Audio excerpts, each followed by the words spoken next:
Now we are going to start from question number 4. Question number 4 क्या है? Question number 4 है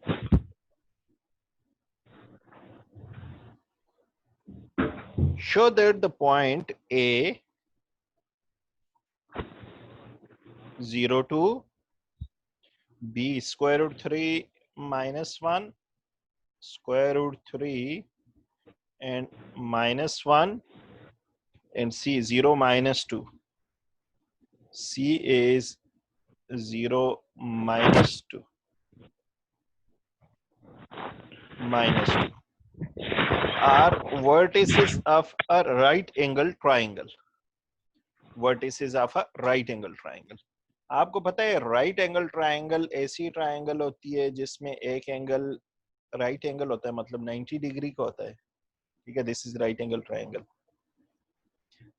इसको right angle triangle हम कैसे चेक कर सकते हैं? जब भी राइट एंगल ट्रायंगल लेते हैं, this is hypotenuse, this perpendicular and this is base. तो राइट एंगल ट्रायंगल की ये डेफिनेशन है कि उसमें हाइपोटेन्यूज स्क्वायर जो है वो perpendicular square plus base square के इक्वल होता है. ठीक, तो यहाँ पे आप ये काम करेंगे, हाइपोटेन्यूज का भी स्क्वायर लेंगे, बेस का भी स्क्वायर लेंगे, परपेंडिकुलर का भी, फिर इस फॉर्मूला में पुट करेंगे. दोनों साइड अगर इक्वल आ रही हो, हाइपोटेन्यूज का स्क्वायर जो है वो इक्वल आ रहा हुआ sum of square of perpendicular and base, तो फिर वो राइट एंगल ट्रायंगल हो जाएगी. तो उसके लिए पहले हमें हाइपोटेन्यूज, परपेंडिकुलर और बेस चाहिए होंगे. ठीक, तो ये तीनों साइड्स फाइंड करने के लिए हम डिस्टेंस फॉर्मूला यूज करेंगे. ठीक, अभी हमें नहीं पता कि कौन सा हाइपोटेन्यूज है, कौन सा परपेंडिकुलर है, कौन सा बेस है. हम तीनों साइड्स के ए बी बी सी ए सी तीनों डिस्टेंसेस फाइंड करते हैं. उसमें हाइपोटेन्यूज हम उसको कहेंगे जो सबसे बड़ा नंबर होगा, मतलब जो सबसे ज्यादा लेंथ होगी उसको hypotenuse, because hypotenuse is more lengthy than individual perpendicular and base. मतलब इंडिविजुअली परपेंडिकुलर और बेस दोनों से अलग अलग अगर हम देखें तो हाइपोटेन्यूज की लेंथ ज्यादा होती है. पहले ए बी की लेंथ लेते हैं. डिस्टेंस फार्मूला आपको याद होगा, अगर ये x1 है, ये y1 है, b में x2 है और ये y2 है, तो हम इसमें सब्स्टिट्यूट करते हैं. तो हमारे पास A B is equal to square root of x2 minus x1 all square. x2 is square root 3 minus x1 is 0 whole square plus y2 minus 1 minus y1 is 2 whole square. y2 minus y1 all square. तो अब इसको simplify करेंगे. Square root of यार square root 3 minus 0 square root 3 होगा, तो square root से cancel हो जाएगा, 3 रह जाएगा, प्लस यहाँ पे -1 -2 इज -3 एंड -3 स्क्वायर इज 9, तो ये आ जाएगा square root of 12. Square root 12 को हम लिख सकते हैं स्क्वायर रूट 12 या 4 3 12 होता है, तो 4 बाहर आया तो 2 आ जाएगा और 3 स्क्वायर रूट में ही रहेगा. ये इसकी लेंथ आ गई. लेंथ है, यूनिट गिवन नहीं है तो साथ यूनिट लिख देते हैं. अब ए बी के बाद बी सी फाइंड करते हैं. बी सी में बी के कोऑर्डिनेट्स को x1 y1 कह दें और सी के कोऑर्डिनेट्स को x2 y2 कह देते हैं. अब यहाँ पे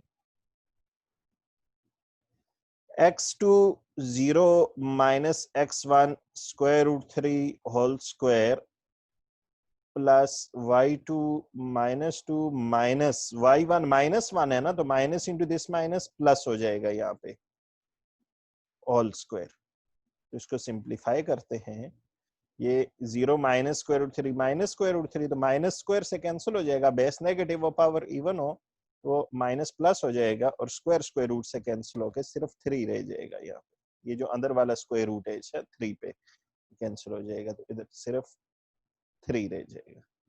उसके बाद ये आगे -2 + 1 -1 हो जाएगा और -1 स्क्वायर 1 होगा. तो ये 3 + 1 4 आएगा, तो 4 स्क्वायर रूट से बाहर जो है वो 2 यूनिट आ जाएगा। उसके बाद ए सी फाइंड करते हैं। ए सी में अब अच्छा ये चीज ज़हन में रखें कि हम किसी भी एक कोऑर्डिनेट को x1 y1 और किसी दूसरे पॉइंट के कोऑर्डिनेट्स को x2 y2 कह सकते हैं। जरूरी नहीं कि फर्स्ट जो है वो x1 y1 होगा, सेकंड x2 y2 होगा। इट मींस के ए से सी तक का डिस्टेंस लें या सी से ए तक का डिस्टेंस लें, दोनों सेम ही होते हैं, उसमें कोई डिफरेंस नहीं होता। अब ए सी है तो ए सी में हम x2 - x1 जो है वो दोनों x कोऑर्डिनेट 0 0 है square, plus y2 - 1 1, y2 - 2 - y1 also 2 whole square. ये फर्स्ट वन तो 0 ही आ गया। सेकंड में हमारे पास -2 - 2 -4 स्क्वायर जो है वो 16 आ जाएगा, और 16 बाहर आया तो 4 आ जाएगा। ठीक,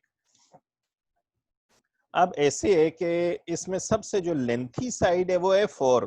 2 स्क्वायर रूट 3 जो है ये 4 से कम है। 2 स्क्वायर रूट 3 4 से कम है। ठीक, अगर इस तरह लिख दें या अगर आप स्क्वायर रूट समेत लिखना चाहें तब भी आप लिख सकते हैं। ठीक है, स्क्वायर रूट समेत, जिस तरह ये स्क्वायर रूट 12, इधर स्क्वायर रूट 4, इधर स्क्वायर रूट 16, तो सब में स्क्वायर रूट का फिर तो इजीली आप चेक कर सकते हैं कौन सा नंबर बड़ा है। मतलब ये स्क्वायर रूट 16 है, ये फर्स्ट वन जो है वो स्क्वायर रूट 12 है, सेकंड वन जो है स्क्वायर रूट 3 + 1 4 है, तो 12 जो है वो मिडिल में होगा, 4 जो है वो लेस होगा, 16 ग्रेटर होगा। इट मीन बड़ी टर्म जो है वो है ए सी, तो ए सी स्क्वायर हाइपोटेन्यूज होगा, ए सी हाइपोटेन्यूज होगा, हाइपोटेन्यूज स्क्वायर परपेंडिकुलर बेस किसी एक को भी कह सकते हैं, क्योंकि वो दोनों P square plus B square लिखें या B square plus P square, बात एक ही है। तो एक को परपेंडिकुलर कह देते हैं, दैट इज, अब एक ए सी है तो दूसरे बी सी ले लेते हैं, plus third one is A B ले लेते हैं। अच्छा, ए सी हमारे पास है 4 स्क्वायर, बी सी हमारे पास है 2 स्क्वायर, और ए सी जो है 2 स्क्वायर रूट 3 लिख लें या स्क्वायर रूट 12 लिख लें, बात एक ही है, स्क्वायर रूट 12 लिख लेते हैं, फर्दर लेने की जरूरत नहीं पड़ेगी, स्क्वायर वगैरह ये इजीली सिंप्लीफाई हो जाएगा। 4 square is 16, here 2 square is 4, square root cancel 12, तो 16 is equal to 12 plus 4 is 16, तो दोनों साइड्स आपस में इक्वल आ गई। therefore triangle ABC is a right angled triangle। अब अगर वो ये कहे कि इसमें राइट एंगल कौन सा है, तो राइट एंगल हमारे पास कौन सा है, देखें हाइपोटेन्यूज हमारे पास आ रहे हैं AC, AC हाइपोटेन्यूज आ रहा है। ठीक है, तो इसका ये मतलब हुआ कि थर्ड जो है वो बी होगा, तो बी पे राइट एंगल बनेगा ना, AC हाइपोटेन्यूज है तो हाइपोटेन्यूज के अपोजिट जो है वो राइट एंगल होता है। ठीक, तो इसका ये मतलब हुआ with right angle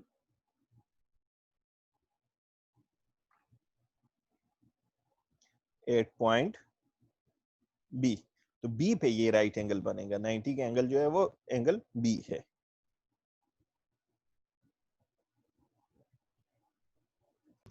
Okay, now we are going to start the next question, question number 5.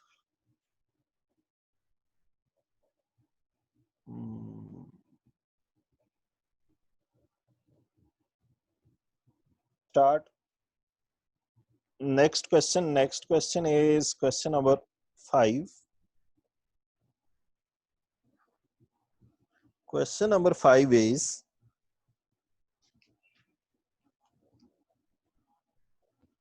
midpoint of the side of triangle are 1 - 1 -4 -3। हमारे पास है ट्राइंगल, कोई भी ट्राइंगल है, उसके मिड पॉइंट है साइड्स के एक साइड का मिड पॉइंट है 1 -1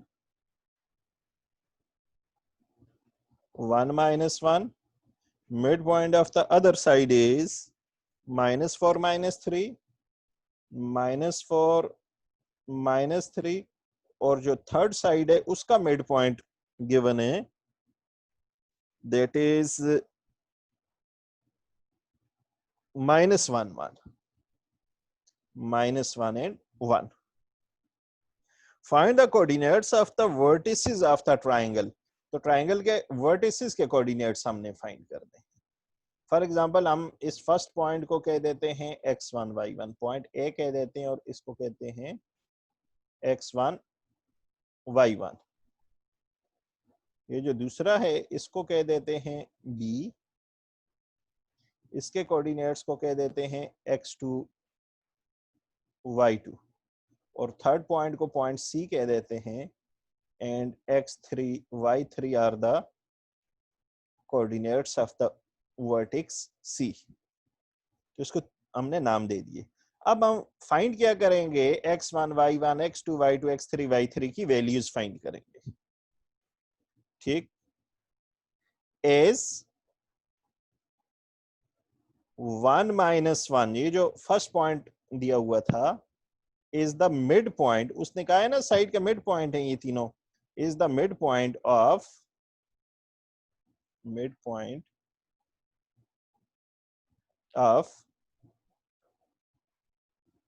A x1 y1 and B x2 y2. तो इन दोनों दो का मिड पॉइंट है, ए और बी का मिड पॉइंट है ये 1 -1. तो आपको पता है मिड पॉइंट अगर हो तो मिड पॉइंट फार्मूला होता है x1 plus x2 divided by 2 and y1 plus y2 divided by 2. ये मिड पॉइंट का फार्मूला है, और ये किसके इक्वल होगा, मिड पॉइंट के इक्वल होगा. तो मिड पॉइंट कौन सा यहाँ पे हमने लिया हुआ है, 1 -1. तो 1 -1 के इक्वल होगा. फॉर्मूला के मुताबिक मिड पॉइंट ये आता है, जो क्वेश्चन में गिवन है वो है 1 -1. तो इन दोनों को हम इक्वल रखेंगे. तो देखें इस साइड जो एक्स कोऑर्डिनेट हमारे पास वो है x1 plus x2 divided by 2. तो दूसरी साइड पे जो एक्स कोऑर्डिनेट है वो है 1. तो दोनों एक्स कोऑर्डिनेट्स आपस में इक्वल होंगे. इसी तरह से इधर y कोऑर्डिनेट है y1 plus y2 divided by 2, और राइट साइड पे जो पॉइंट है उसका y कोऑर्डिनेट -1 है. ये दोनों y कोऑर्डिनेट्स भी आपस में इक्वल होंगे. ठीक, तो इसको क्रॉस मल्टीप्लाई करें, x1 plus x2 is equal to ये 2 दूसरी साइड गया तो 2 इंटू 1 2 आ जाएगा. इसको हम इक्वेशन 1 का नाम दे देते हैं. इसी तरह यहाँ पे ये y1 प्लस y2, ये 2 दूसरी साइड गया तो -2 हो जाएगा. इसको हम इक्वेशन 2 का नाम दे देते हैं. ठीक, ये दो इक्वेशंस आ गई. इसी तरह से हम सेकंड पॉइंट लें.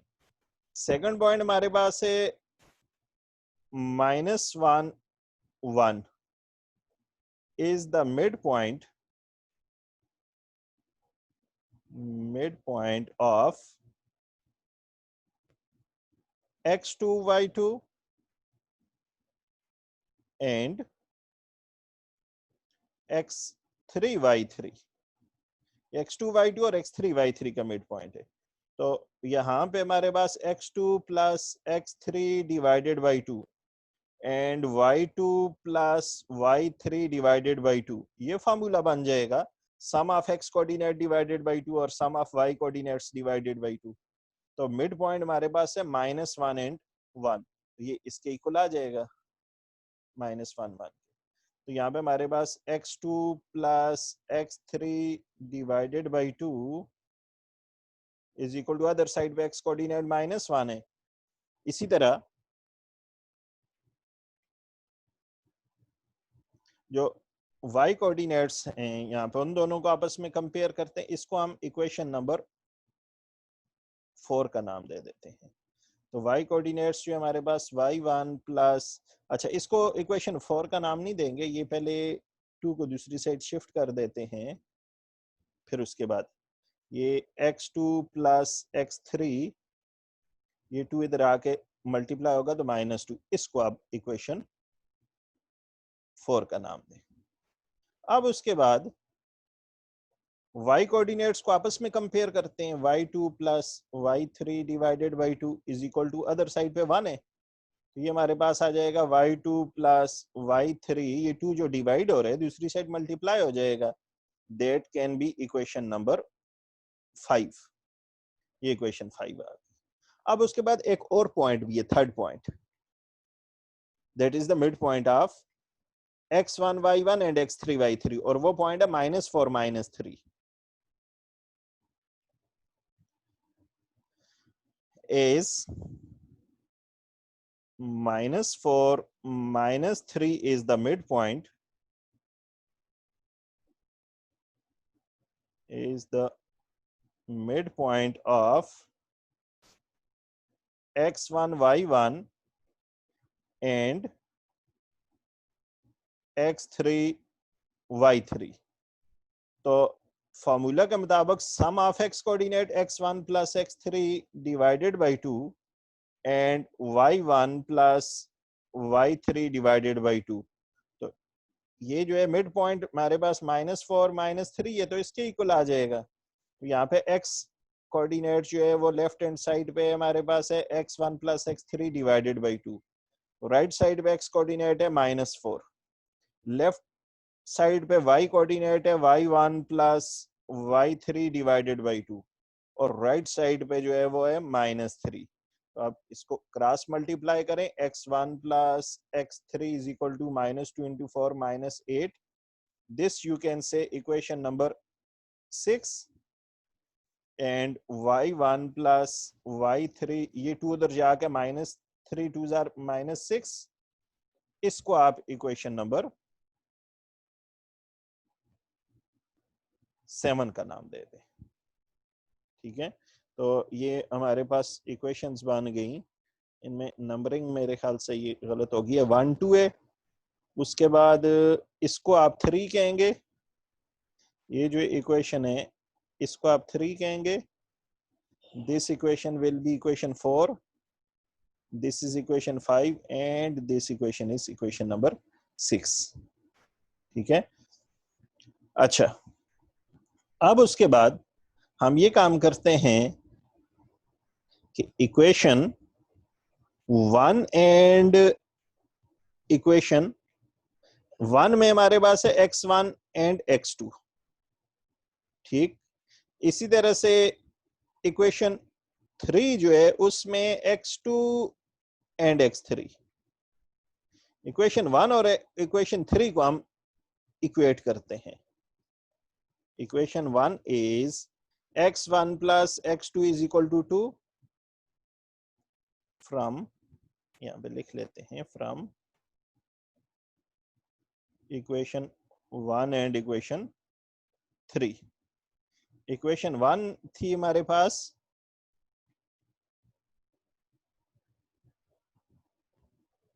that is x1 plus x2 is equal to 2,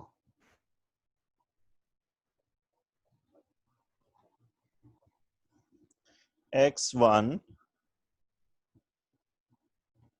plus x2 is equal to 2। Equation 3 है हमारे पास x2 plus x3, x2 plus x3 is equal to -2। अगर इन दोनों इक्वेशन को हम करें सब्ट्रैक्ट, तो इनमें से x1 और x3 sorry x2 x2 cancel हो सकते हैं सब्ट्रैक्शन में। देखें यहाँ पे ये प्लस साइन है तो साइन चेंज करेंगे, ये माइनस, ये भी माइनस हो जाएगा, ये x1 ऐसे ही आ जाएगा। ठीक है, उसके बाद ये प्लस x2 और माइनस x2 आपस में कैंसिल हो जाएंगे, then -x3 is equal to, इधर भी साइन चेंज हुआ तो ये प्लस, तो 2 + 2 जो है 4 आ जाएगा। This we can say equation number 7। This we can say equation number 7। अब इक्वेशन 7 में x1 माइनस x3 है। अब हम चेक करेंगे x1 और x3 और किस इक्वेशन में, इक्वेशन 5 में है ना, ये देखें यहाँ पे। ठीक है, अब हम ये काम करते हैं, इक्वेशन 5 प्लस इक्वेशन 7, इक्वेशन 5 और इक्वेशन 7 को हम आपस में ऐड करते हैं। 5 है हमारे पास x1 plus x3 is equal to -8। 7 है x1 minus x3 is equal to 4। Add करेंगे, वहां पे सब्ट्रैक्ट क्यों किया था और यहाँ पे ऐड क्यों कर रहे हैं, क्योंकि सब्ट्रैक्शन में कैंसिल कर सकते हैं। तो यहाँ पे डायरेक्ट एडिशन में अपोजिट साइन है ना, x3 माइनस x3, तो एडिशन से ही कैंसिल कर सकते हैं। ये प्लस x3 और माइनस x3 कैंसिल हो जाएंगे। ये x1 प्लस x1 जो है वो 2x1 हो जाएगा, और राइट साइड पे -8 प्लस 4 इज -4। तो x1 हमें मिल जाएगा, ये 2 उधर शिफ्ट किया तो -4/2 विल बी -2। x1 हमें मिल गया। अब इसके बाद सारी वैल्यूज x की बहुत ही इजी हो जाएंगी। कैसी इजी हो जाएंगी? x1 है हमारे पास, ठीक है, हमने ये काम करना है, यही x1 की वैल्यू हम पुट कर देते हैं इक्वेशन 5 में। इक्वेशन 5 implies that 5 थी x1 plus x3 is equal to -8। x1 हमारे पास -2 आ गया, plus x3 is equal to -8। तो x3 क्या आ जाएगा? x3 विल बी, ये -2 इधर आ गया, +2 तो -8 + 2 -6 आ जाएगा। तो x3 की वैल्यू भी हमें मिल गई। यहाँ पे देखें, ये वैल्यू जो है वो x1 की मिल गई।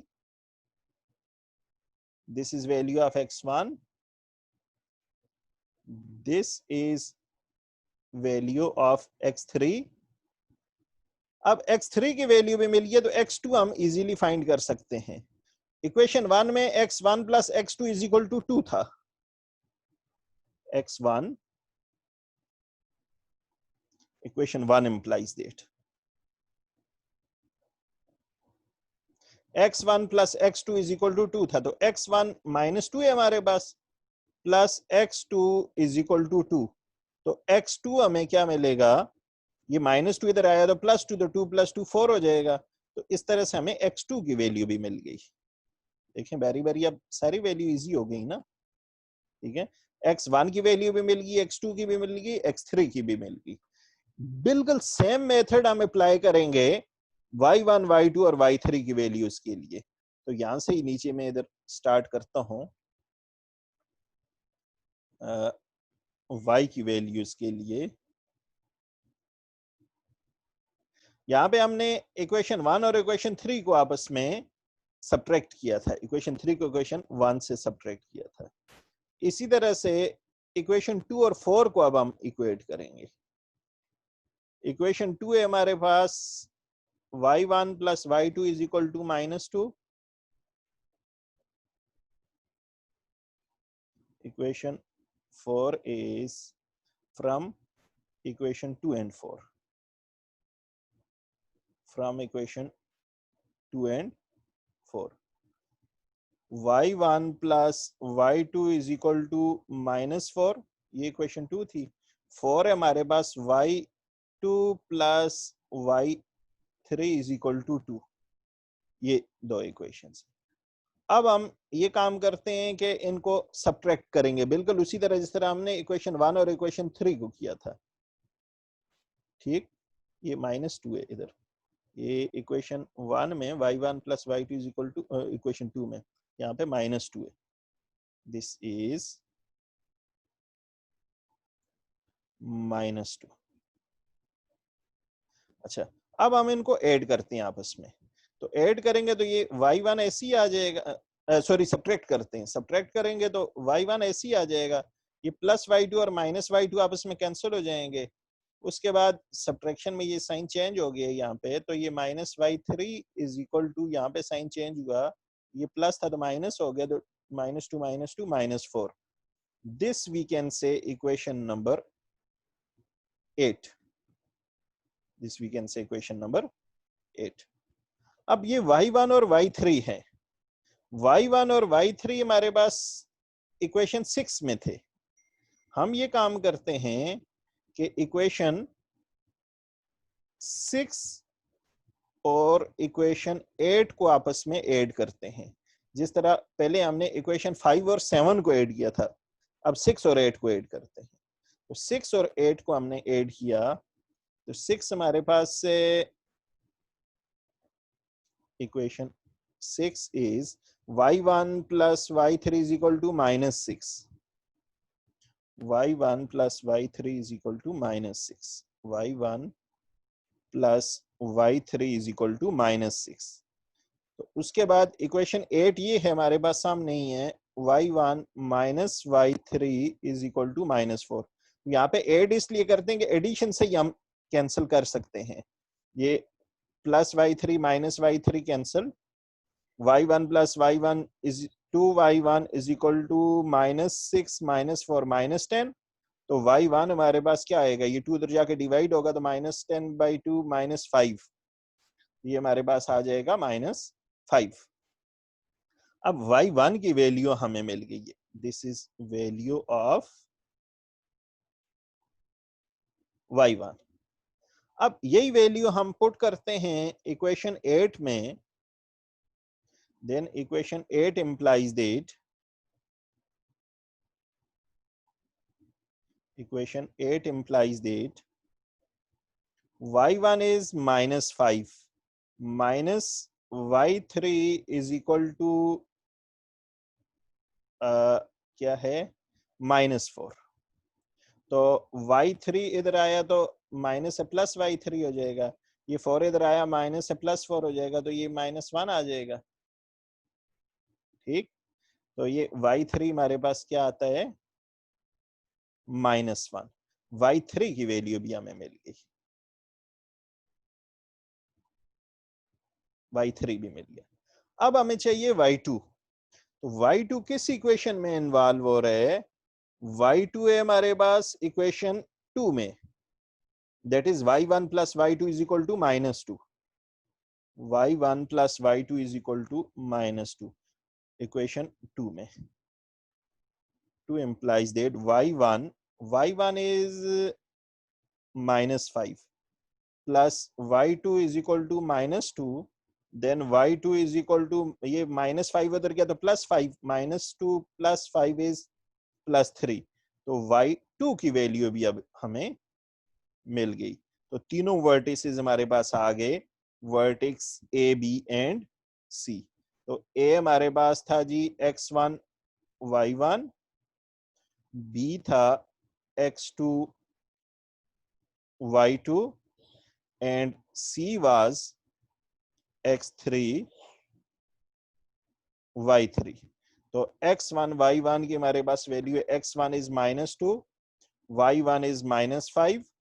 इसी तरह से x2 हमारे पास है 4, y2 हमारे पास है 3 and x3 is minus 6 and y3 is minus 1.